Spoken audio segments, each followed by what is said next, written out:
Friend, সবাইকে good morning. আমি রান্নাতে বসে পড়েছি সকালবেলা। এইগুলো দিয়ে এগুলো গোবর তৈরি করা হয়েছে, এগুলো কি কমেন্ট করে জানাবেন। আর সকালবেলা কিন্তু রান্না করছি কলা সিদ্ধ, উচ্ছে সিদ্ধ, আলু সিদ্ধ। আমাদের সকালবেলার খাবার এটাই, কারণ আমরা গরিব মানুষ, আর কি খাবো। সবাই একটু লাইক করে দেবেন, একটু কমেন্ট করে দেবেন, একটু শেয়ার করে দেবেন, জানি আমরা একটু ভালো মন্দ খেতে পারি। দেখাও আমি কি রান্না করছি, দেখাও।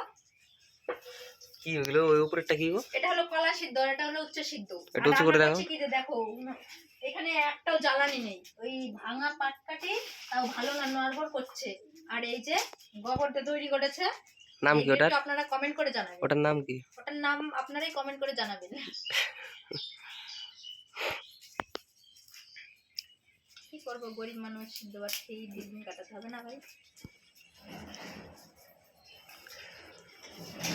কি খাচ্ছিস রে?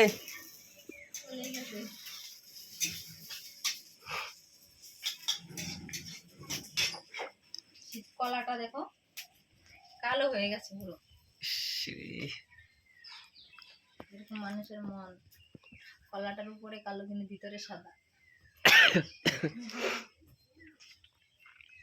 এরকম কিছু মানুষ আছে কালো কিন্তু ভিতরে মনটা পরিষ্কার থাকে।